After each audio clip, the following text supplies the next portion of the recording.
Je suis très ravi, très chers amis téléspectateurs, de vous rencontrer aujourd'hui. Tout le monde a tout solo là, tout décortiqué. Ma question d'actualité politique en République démocratique du Congo, comme vous le savez. Alors, merci beaucoup de nous suivre sur Pierrette Coq Télévision. Comme je dis toujours, abonnez-vous massivement. Likez, partagez, commentez nos émissions, nos vidéos, ça nous fait énormément plaisir. Et d'ailleurs, c'est une façon pour vous de nous soutenir. Abonnez-vous, surtout beaucoup plus. Ça nous fera énormément plaisir pour que Bisopé, Toyaka toujours, ko bete bino masolo, ko pesa bino basango, ko informer bino. Na moi tango moke, nege to mesana ko salango mbala pour que ensemble toto ngamboka na biso République démocratique du Congo. Nege boyebi, très chers amis téléspectateurs, ba dossier eza moi ebele. La question d'actualité politique est ébélée. Le sujet est ébélé. Mais tu remets un peu que le essentiel. 2, 3, 4 sujets importants pour que ensemble, ni les collègues na kati mboka na biso, ni les collègues na kati gouvernement, ni les collègues na kati économie. Comme vous le savez, ces derniers temps, il n'y a plus vraiment une bonne communication. La communication au niveau du chef de l'État congolais, la communication au niveau, il y a maman, première ministre, je ne sais pas ce qui, maman, j'ai dit soumis nos arakaka, point d'interrogation, désolé, bah la pété, parce que Mikolo, tout, maman zo kanate, maman tozo mona été, to moko mona bu nemi maman Denis wa uti ko kende ko tala bande ko na biso bazana kata mboka Burundi, ici ko ba kima ki bongo guerre, oyo to bi que non. Ça fait déjà plus ou moins 3 mois où déjà parti est nabiso ça occupé. Alors maman Denise azoki bongo ndingi sa idée ya kokende kotala bongo batu na biso ba kongomani o bazamo na kati mboka Burundi isika wapi ya mama kipe na première dame ya mboka wana Burundi justement pour que ba mekambe ko dans la situation où ils ont koleka na kuna ba congolais ba fandi ko na kati na mboka kati na mboka Burundi. Très chers amis téléspectateurs, aujourd'hui on va parler de 3 sujets. Les premiers sujets, peut-être 4e sujet, mais nous allons bref. Le premier sujet, on va parler sur l'insécurité dans la ville-province de Kinshasa. Le deuxième sujet, on va parler sur l'attitude du Congolais, qui sait qu'il y a Tekimboka, qui sait qu'il y a des Fachi, président de la République, Babi Kenon, à Tekimboka. À Tekimboka, Nengenini, Wapi, et puis comment. On va en parler dans cette émission, très chers amis téléspectateurs.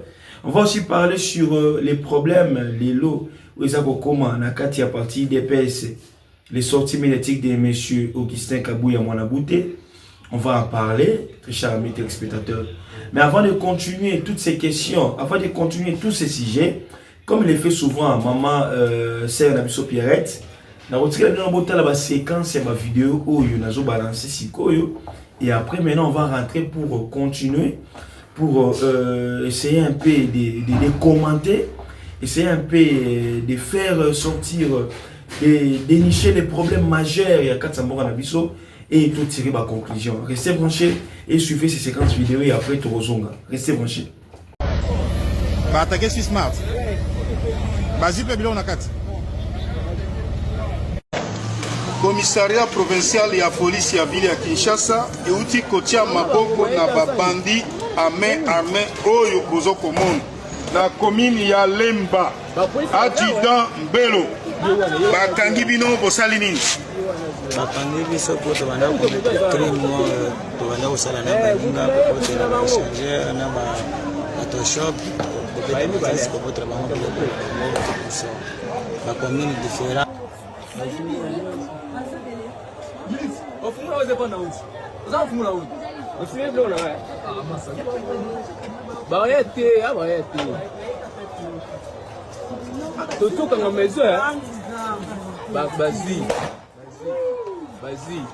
Ils ont commencé à tirer pour disperser les gens, chose qui a été réussie. Ils sont entrés à la pharmacie, ils ont pris l'argent, ils ont pris les téléphones. C'est en sortant qu'ils ont vu un motocycliste qui passait. Voilà.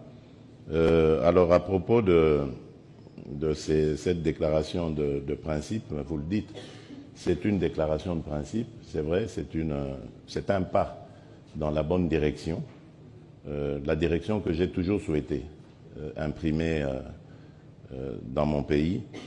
Et cet engagement, je l'ai pris devant mon peuple et je le tiendrai jusqu'au bout. Je ramènerai la paix, mais la paix véritable et définitive. Après ce que vous êtes en train de voir, il n'y aura plus de problème d'instabilité en République démocratique du Congo. Ça, c'est mon vœu et mon serment à la fois. Et il ne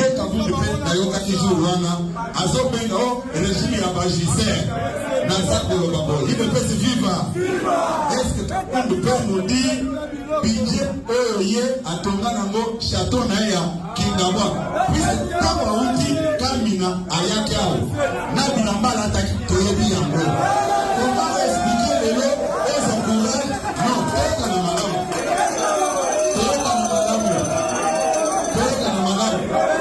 soki lelo eza na moto aploke aza juicer azalaka juicer na régime oyo ya Tshisekedi mais c'est Kaboun etegala nanga parti en rébellion à cause de Karim Minier. Kaboun a eu des problèmes avec le président à cause de Karim Minier puisque nous sommes des humains.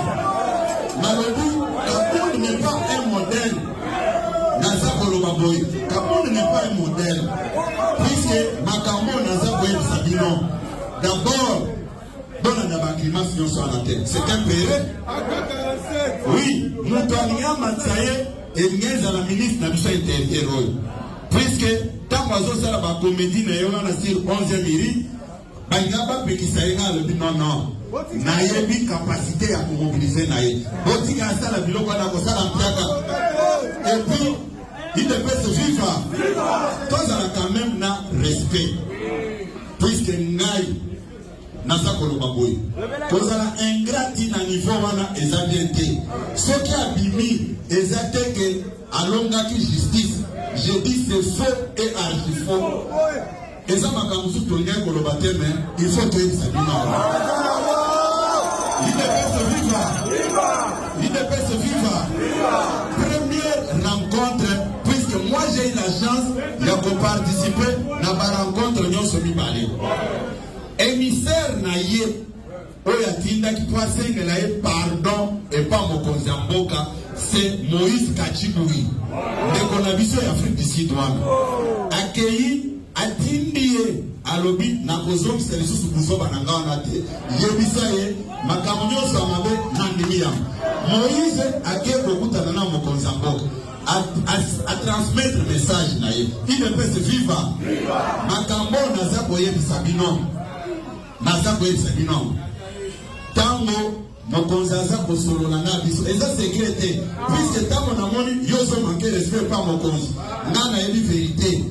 Mokonzi aza magistrat suprême. Il faut toyeba yango. Mokonzi asengi na lobe asenga kinai.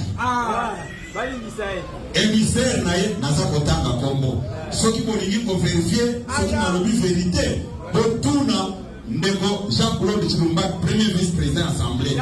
Botuna Ndeko Jacqueline Chaban. Botuna Ndeko Peter Kazaki. Botuna Ndeko Topin Kabon. Je peux aller plus loin. Botuna même conseil c'est l'autosanet.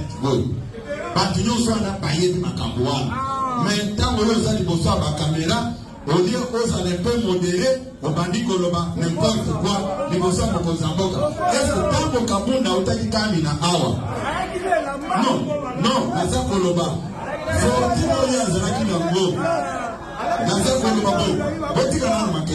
Akongomani bolandi bongo ba vidéo on a toujours balancé bino.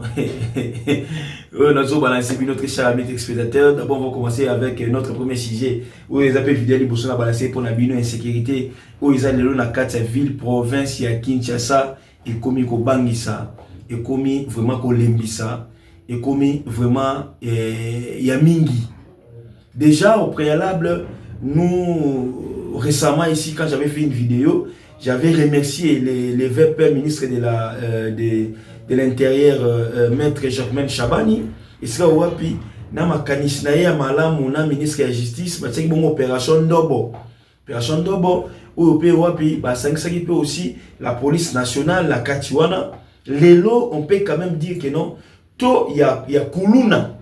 Hein? Parce que la Guinée, tu as des choses.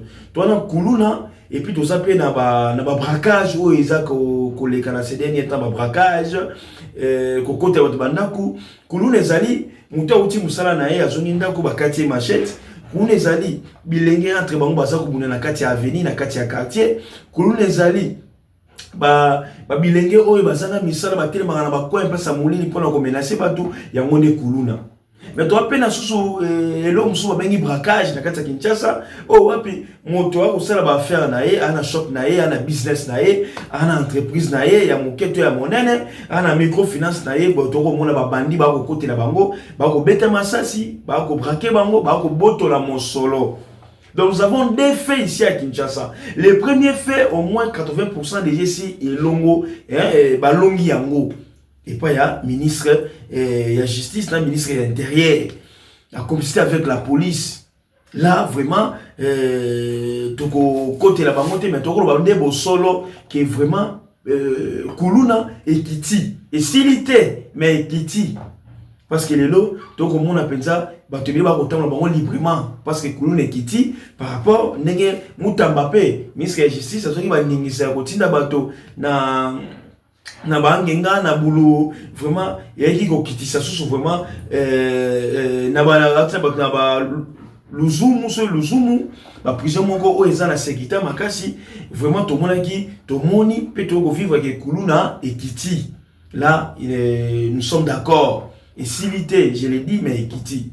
Mais phénomène mususu oyo eko la musa to eza ko pesa mawana kanda na pasi yani phénomène oyo ya ba criminel ya braquage. Donc on mona bandeko na biso na kati ya Kinshasa awa ba supermarché récemment to mona ki ba supermarché mingi ezalaki bongo ciblé lelo aussi ba kambise baza ciblé lelo aussi ba tebele ba sabisi nso baza ciblé. Bako botela ba solo bandeko bako beta masasi mais bon otala boye 2 minutes ya pamba société ezali wana à 2 mètres société ezawana à 5 mètres société ezawana tozoye bate bato yo bako tila so ba société ba mbila ba zuzi to bato yo bazali bongo na la police ba konzi yo to benga beko biso ba kinwa bako sala musala nini ba police bako sala musala nini bako sala ilokoti au moment où ba braquer mutu pembeni mais au moment où à 10 mètres la police est zawana. Je me demande, les Kinois se posent des questions de savoir. Gouverneur Daniel Bumba, commissaire à la police to yebite boko sala musala nini les lobes société belé boko mona ba policier ka ya bakoko, excusez-moi ba policier déjà ba vieillard ici ba koli mundu kika moko soko ye a na route bypass na biso na monga fula soko compter ba société soto juka la route bypass des cités vertes tiron ngaba to leki ta 10 société et l'équipe 10 société très cher ami téléspectateur maintenant utala nzela molai bongo ba société zati mais place pe bazo braquer ba na société na balemba ba bandalungwa ba commune wa pesa fréquenter ba konti ba fandaka mais to komona à quelques mètres la police sana ba ko sala musala te to ko yebate eza complicité to eza négligence sabotage to nini ba konti vraiment boté la ba kinois boté la ba congomani les kamoza koleka na katsa mboka na biso. Deuxième sujet très cher ami téléspectateur na la Sibino to na lobina ngoloba ndenge ni ba congolais ba biki non tu sais qu'il y a tekimboka dossier ya miné ya ba minéré les contrats entre la RDC et les États-Unis d'Amérique. C'est quoi les problèmes, c'est quoi les dossiers et la vérité. Moutorobo ya mwa zalité les lorsque Rwanda a eu pouvoir a eu makasi a eu mosolo c'est parce que le Rwanda a commissionnaire ya ba occidentaux. C'est parce que le Rwanda a commissionnaire ya ba européens ya ba américains patati ya ba anglo-saxons en général. Wapi Rwanda a copié ba minéraux na biso pour que asala o azali ko sala pour que ba occidentaux ba profiter de yango. Rwanda a joué rôle de commissionnaire. Et on voit que guerre na est aussi la terre parce que on n'a pas un objectif, bah territoire on a ça va minérer et comme à partie na ya mboka. Ou peut-être bah nanga na ba kisenga ba rebelle ba comprendre en moté. Mais les lots tu sais qu'il a compris cela. Abike ah. Problème toi na moi bitumba oh les problème ba minérer comme dans la carte partie est. Qu'est-ce que nous devons faire? Tu sais qu'il a comprendre non. À quel moment on a ba américain yebisi bango que non oh. Au lieu que bon les capas Rwanda, oh wapi azo maba imboka na ngai, ba imboka na biso, boya directement pas na so poto négocier. C'est ça la vérité, c'est ça la négociation. Ba négocier na Rwanda. Bolandi vidéo ma mutiki na lobby parce que tolingi kimia ekota. Les discours politiques changent, ça ne reste pas statique, ça doit être dynamique. Aujourd'hui, tu peux prendre de telles positions, demain, tu peux aussi changer la position. C'est la politique. La politique n'est pas statique. Même les discours ne sont pas statiques. Les discours de la politique sont dynamiques. Toi, tu sais qu'il dit, regarde, oh, n'a pas négocié la bangoté. Mais avant que les lois de négociation comme les lois, tu sais bien que tu sais que la politique n'a Kagame, na Doha, na la Qatar, je crois bien. Surtout tout le monde a Kiango. Donc, rien n'empêche aujourd'hui que côté bâti une délégation avant rebelle, biso pe gouvernement et délégation avant pour débat solo là. Et c'est un problème té. Ils arrivent déjà bien préparés parce que tu sais que non à kokutanana mon candidat bango ko c'est monsieur Kagame. Et les lots contrat avec les Américains, c'est une bonne chose pour la République démocratique du Congo. Peut-être après tu sais qu'il dit Kimia ekozalaka parti SNabiso mobulu ekosila Kimia ekokota guerre kosila et kosala biso bien. Donc les Congolais, les Kinois qui pensent que c'est la ateki mboka ndenge ba kokosa bino ba yini ya mboka bolongo na ngona mutu na bino, c'est faux et archi faux. Tshisekedi akati nde marché ya Rwanda avec non papa ba américain ba européen boya biso ne ba kolo richesse bo traiter na biso mbala moko bolingi nini oto lingi otamboswa bo traiter la biso ya biso wapi mabe. Na olie guerre continuera bandeko kufaka. Na olie to kene na accord wana bomoni nini ya mabe. Congolais parfois faut to raisonner kate. Guerre oseli bambula boni plus de 20 ans. Soto continuera kaka. Na olie auto bi que non source ya guerre eza ba minerai. Alors, banan ba si Rwanda tel pays. OK boya. To sali contrat, to sali négociation. Wapi ya mabe. Très cher ami téléspectateur. Et Souka pour clôturer notre émission d'aujourd'hui, comme j'avais dit que non, je serai bref. Les problèmes qui se passent au niveau de l'IDPS, c'est que Mimi, Denis Kabunda Sena qui pardon, est-ce que c'était à Kabouya de venir dire ça? Vous voyez, la sortie médiatique sur Kabouya, il y a moins besoin comme ça va Kabouya, on a mitou minene, et comme ça va moi mitou, et comme ça va moi le là, l'idée, est-ce que vous, étant que président AI d'un grand parti politique au pouvoir, IDPS, vous pouvez répondre à M. Kabound. Au parti, c'est même pas 5 ans d'existence. Donc Kabound a commis cauchemar, il y a Kabouya, a commis cauchemar, il y a IDPS. Donc Kabouya et IDPS ont commis Kabound partout. Mais attention, Bozalabino, Kabouya Zalayo, il ne faut pas toujours répondre à Kabound. Et comme ça la Sony, et comme ça la Pemawa. Très cher ami téléspectateurs, merci beaucoup. C'est avec plaisir que je suis venu vous informer quelques grandes lignes des actualités politiques. Abonnez-vous massivement, likez, partagez, commentez nos émissions. Ça nous fait énormément plaisir. Bye, à la prochaine.